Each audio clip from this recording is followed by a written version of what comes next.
Hello, I'm John Adams, editor of Digital Photo, and welcome to this video lesson. If you were to learn and digest one single technique from this issue, then this is it. What we're about to look at is probably the most important digital technique you'll ever come across. A bold claim. So what are we going to do? Well, we're going to make two different exposures from one raw file. One for the brightest part of the scene, such as this sky here, and one for the darkest part of the scene, as we can see in the land here. And then we're going to blend them together seamlessly to create one perfectly balanced exposure, like so. So why is it so important? Well, for landscapes, the problem you're faced with continually is the fact that the sky is much brighter than the land. On average, it's about a 2-stop difference. And this means that the sky is about 4 times brighter than the foreground. So if you want to expose properly to retain detail in the clouds, as we have in this shot, your foreground will be too dark and will actually be underexposed by a whopping 2 stops. You could turn it round, of course, and expose properly for the ground, but the result of that is your sky will be overexposed by 2 stops and thoroughly burnt out. So how on earth do photographers get round this huge problem? Well, the traditional way is to use an ND grad filter, or a neutral density graduated filter. This is effectively a sheet of glass that's dark in one half and clear in the other, and you position it over the lens so the dark bit covers the sky and tones it down to match the land. ND grads work really well, but you have to faff around getting the position right, and you also have to use the right strength filter to balance up the exposure. Another more modern way is to take 2 separate shots from a locked-off camera, one exposed for the land, one exposed for the sky, and then you blend them together in Photoshop.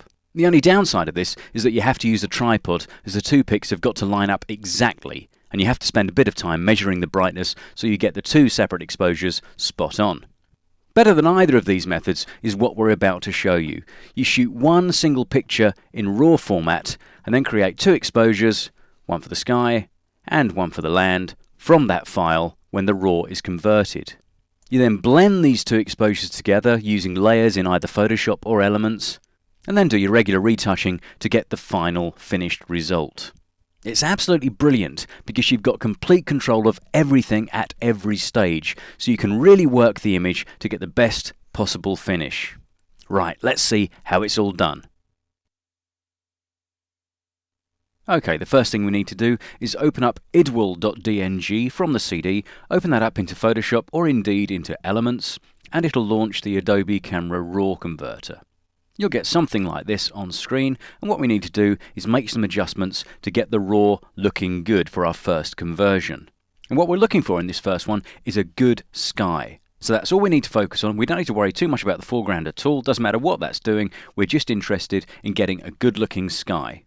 So we've obviously got a very cloudy day here. Quite stormy it was when I shot this one. So we're going to change the white balance first of all to cloudy. So just click on cloudy there, and it'll give you a temperature of 6500 Kelvin, that's the color temperature, and a tint of +10. With your own images you may indeed want to change that, so you can move the color temperature wherever you like. Remember, this all happens after you've shot the picture, so you can change white balance to whatever you like after you've taken it if you shoot a RAW file. So 6500 in temperature, +10 in tint. Then we move down to exposure. Now we're a bit too bright here. You can see on the histogram here we're just going off the scale, and in fact if we click on this little tab here we can see where we're burning our picture out. The red bit here shows the highlight clipping warning. So if we now move the exposure slider to and fro, we can see how bad or how good our highlights become. If we move it all the way down, you see there's still a little bit of burnout, so that's peak there, that's peak white, so there's no detail in that small speck. But if we just move our exposure up to about sort of -1, so we're a stop under our shooting value, that looks about okay. There's a tiny little bit of clipping there on the white, but other than that we've got some nice detail in the sky. So stick with exposure on -1, and then for recovery and fill light we're going to leave both of those set to 0. Recovery actually restores some highlight detail, but we don't need that because we're taking full control of just the sky alone in this conversion. So leave recovery and fill light on 0. Blacks, that's the shadow setting. About 5 is good for that one, so we'll leave that set to 5. Brightness looks good on about 50. Contrast looks fine on about 25. And then for clarity, vibrance and saturation, we're talking about a fairly murky grey sky, so we don't really need any of those things. So we'll leave all those set to 0.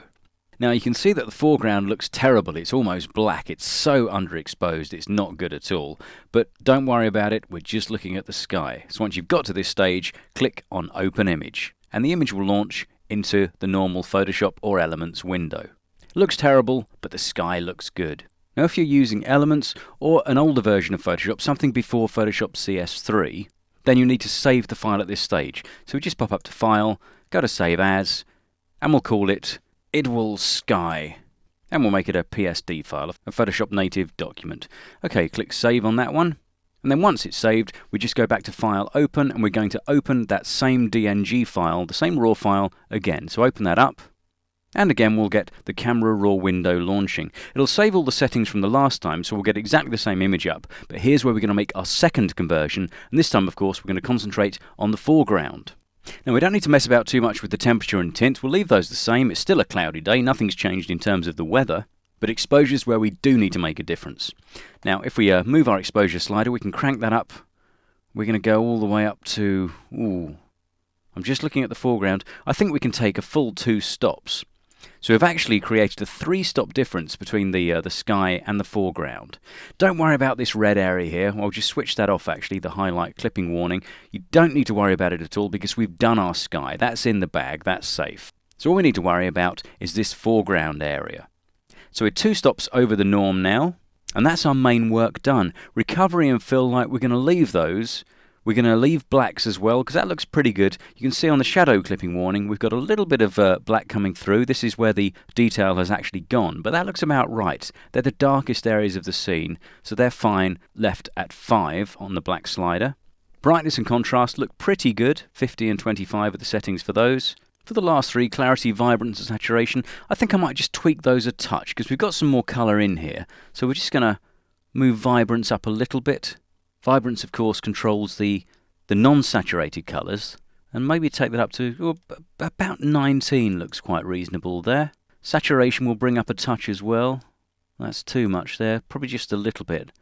What have I got? 7, 8, 9, something like that. A little bit of extra saturation. And clarity, we'll just try that one. Yeah, I think we'll have a little bit of clarity there because we've got more detail in the foreground, so we'll ramp that up to about 40. Once you've made those changes, what we need to do, of course, is hit Open Image again. So we just click on Open Image, and our second conversion, the one for the foreground, will appear in the normal editing window of Photoshop or Elements. Now, of course, what we need to do is blend the 2 files together. So make sure you can see them both on screen. That's about the easiest way. And start by clicking on the sky picture. If you can't see them both on screen, don't worry too much. Just go to Window, Images, and choose Cascade. It means you're in maximize mode, so if your screen looks like that and you can't see both images, just go to Window, Images, and choose Cascade, and both, you can move them around. You can see them both at the same time. Okay, what we're going to do is click on the sky picture, the sky conversion. That's this the darker one here. Make sure that's active and selected. Then we're going to do some shortcuts. We're first going to hit Control and A, which puts marching ants all the way around the outside. That basically selects the entire picture. Select all is the longhand way of doing it. The next thing, we're going to copy this into memory. So that's Control and C, and that copies the image. Now we're done with this particular file, so we can use Control and W to get rid of it and close it down. And then we're going to use this file instead and use Control and V. And that will paste it into the other image. Now, of course, our other image is now obscured, so what we need to do is look at our Layers palette to see what's going on there. So pop up to Window and choose Layers, and our layers will open up just over here. If you want to use a shortcut, F11 will get you there in Elements, or F7 to open the layers in Photoshop. Now I'm going to pull our layers out of the dock, so I'm just going to grab hold of it and crank it across there. There we go. Then we can close the dock and get that all out of the way for us. There we go. Let's just tidy things up a little bit. There we go. So we've got a layers palette up on screen. Layer 1, that's our sky conversion, and the background there is our land conversion, or our foreground conversion. Now all we're going to do is pick up the eraser tool. So go to the toolbox, get hold of the eraser, click on that, and then we need a really nice large brush. So we can change brush size using the square brackets keys. So make sure you've got a soft brush first of all. I don't know, just pick a soft edge 300 pixel brush, something like that. Then what we're going to do is just increase brush size a bit. I think about 600 looks good there. I'm just using the right square brackets key to increase brush size. That's okay. And all we're going to do now is rub out the dark part of the top picture. So make sure your opacity is up to 100% and then just start rubbing it out. And you can see there we're just removing the foreground. Now as you get up towards the join, we need to be a little bit careful because we want to get a nice blend here. So I'm going to increase brush size a bit, and I'm also going to reduce opacity a touch. Just bring that down to about halfway, 50% on opacity of the brush. Then we're just going to gently work away to get a natural looking blend between the two halves of the picture. And I think that's enough there. You don't need to overwork it. That looks pretty good. And I think you'd be hard pushed to tell that there's any join at all in there. So that's worked really nicely. You sweep across with the eraser and then reduce the opacity for the join itself. Nice big brush, and just dab it across to get a good blend. Now that way of doing it using the eraser is really simple, really intuitive and really straightforward. And of course it works in Elements or Photoshop. Any version you've got, it will work. You can do it using a layer mask, but you need to look at Kingsley's video on this disc to see about layer masking, because we're just doing it simply with the eraser. Now that's done, we've got our blend, we've done most of the work required. But what we want to do now is polish the finished result so we get a better looking picture. And the first thing we're going to do is darken the sky. So we're going to pick up the lasso tool, there we go, and we're just going to make a rough selection around this part of the sky, something like that, just the top half of the sky there. And then we're going to feather the edge of that selection so it blends in gradually. Now if you're using an older version, something pre-CS3 or Element 6, just go to Select and choose Feather. But if you're using sort of Element 7 or Photoshop CS3 or CS4, click on Refine Edge and use the feather slider in there instead. Now we're going to move this to about 180 pixels, a nice big feather radius. Something like that should do the trick. Once we've done that, we'll just move Contract and Expand, move that down to its 0 setting, then click OK, and we've got a nice feather there across the top of the sky. What we're then going to do is create an adjustment layer. So click on the adjustment layer icon, this half black half white circle. It's at the top of the layers palette in Elements and at the bottom in Photoshop. Click on that and then choose Levels from the list. That brings up the Levels palette. And what we can do now is actually move these sliders to darken the sky. Now you shouldn't need the white point slider because that will brighten it, but if you pull in the black point slider a little, just darkening it down slightly, there we go, and maybe the midpoint as well. Yeah, that looks nice. That's just kind of adding a bit more drama to the top of the sky and hemming in the detail that way. So that looks about okay. And once you've done that, you can check the before and after using the preview box in the Levels palette, tick it on and off. You can see there it is making quite a big difference. So I'm going to accept that and click OK. And if you look in the Layers palette, you can see there's a mask attached to our adjustment layer. That's the adjustment, that's the levels, and you can double click that to bring it back at any time to readjust it. But what the mask means is that the white area is the area of the image being affected by this levels adjustment, and the black area remains unaffected. So that's what's going on with that rectangle, that mask that's attached to the adjustment layer. And because it works so nicely, we're now going to do another one, only this time over the entire image. So we'll just make a bit of room in our Layers palette so we can see what's going on. We then click on the adjustment layer icon and choose Levels again. Now this time you can see in the palette everything is white because we haven't made a selection first. So this white mask that's attached to the adjustment layer means that this change that we make will affect the entire image. It's a global change that affects everything within the picture. So what we're first going to do is do a global adjustment to our contrast. So in the channel box we have RGB, that's the default, so that's selected already. We're just going to move in, that's nice, we're moving the black point a little bit and you can just see the shadows darken slightly, giving us a bit more oomph to the picture. And we'll just try the white point as well. We don't need too much white there because what it's doing is affecting that burnout spot in the sky. Actually I will give it it looks nice in the foreground though, so I'm just going to give it a little tweak. So I'm going to move that white point in a touch. Then I'm just going to try the midpoint. There, we'll get a nice brooding dark feel. Just moving that a little way to the right to darken the overall scene. Once that's done, I'm going to now change the color balance of the image by clicking again in this channel box. So I'm just going to click there, and where it says red, I'm going to select it. Now this is just giving us the red channel of the image. An image is made up of 3 channels, red, green and blue, and we're just now working on the red. So by moving the middle slider here, we can make the image more red or less red. So by adding a little bit of red, we're going to warm it up a touch. So we don't need too much here at all, just a little touch there. That's probably enough there. It's about 1.10. Something around there should be fine. Now before we come out of this palette, we're going to now do the same thing with the blue channel, because the opposite of blue is yellow. So we select blue, and if we go the other way, we inject a little bit of yellow into the scene. That's obviously too much, but you can see what's happening. There's blue and there's yellow. We just have a little bit of yellow. That's a bit too much. Probably something like 0.93 or thereabouts of yellow. And again, we can use the preview before we quit out of this box. We can just see the difference we've made. You can see it's quite dramatic. We've got to watch that little white highlight spot there, but you can see we've warmed up the image and injected some more contrast into the whole thing. So I'm going to OK that, so I'll click OK, but then I need to do something about this burnt out area because it's not looking too good. What we're going to do is use this layer mask we've created. Remember, white affects everything and the black area affects nothing. So if we get hold of a paintbrush, and we make sure we've got quite a large brush. Let's see, let's just move the square bracket key, right square bracket to go up. Yeah, about sort of 400 pixels. If we paint black into this area, we'll reduce the impact of that effect.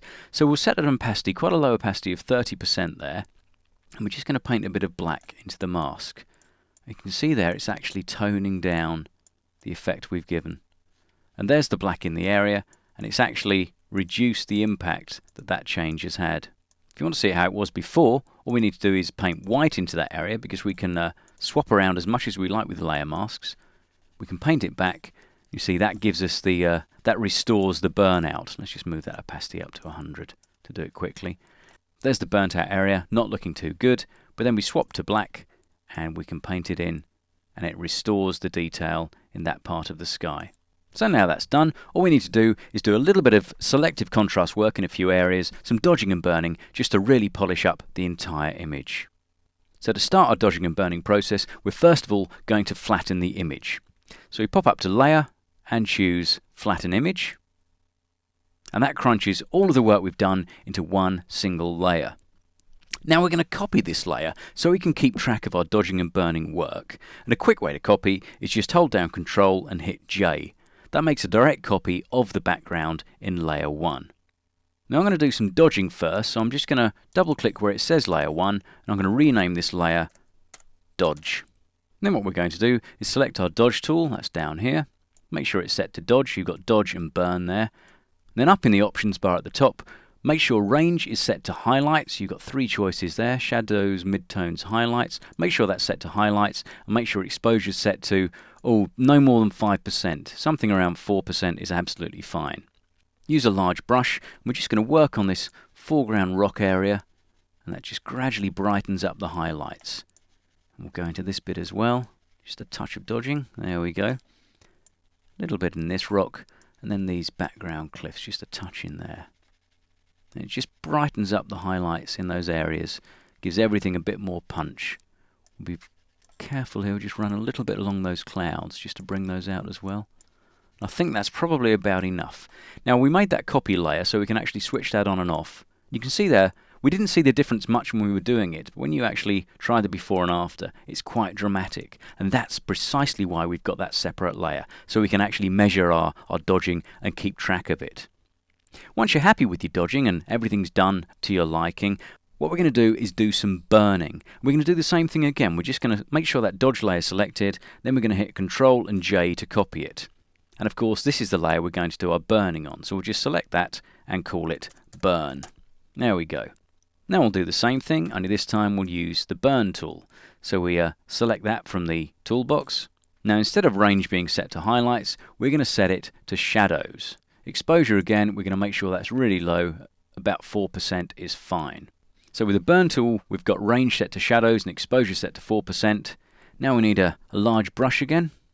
So we'll increase brush size, about 600 pixels or so. Then we'll start burning the shadows. And of course, by doing this, we're making the darker parts darker still and just injecting a bit more drama and contrast into the scene. A little bit there, perhaps a dab along the sky, that's enough. There. And again, of course, we can measure the difference we've made with the burning. And you can see there just that little darkness coming through. It's just a little bit down in this corner here. Let's try again. Oh yeah, that's looking really nice. And you can see by darkening this area, we've almost kind of put a vignette around the image. So we've got the darkened top of the sky, the darkened bottom of the foreground, and it's just hemming in a nice kind of natural margin of darkness around the whole image. It's quite a brooding shot, so we need to emphasize that with the way we treat the contrast. So there we have it. If we look at the difference our dodging and burning has made, let's just switch off those layers, the dodge and the burn layers. There's our original before we started work on it. There's the dodging and there's the burning. That extra bit of finesse has made a big difference to the overall picture, and there we have it. We've made two separate raw conversions, one for the land, one for the sky. We've blended them together just using the eraser, a nice large eraser. Then we've done a little bit of levels work to improve contrast and colour, and then a bit of dodging and burning just to really beef up the overall picture. Hope you enjoyed that. Practice that technique. It's so important, particularly if you're into landscapes, because by shooting in RAW and using that process, you can make some stunning images whatever the contrast conditions. Bright skies, dim foregrounds, no longer a problem. Thanks for listening. See you next time.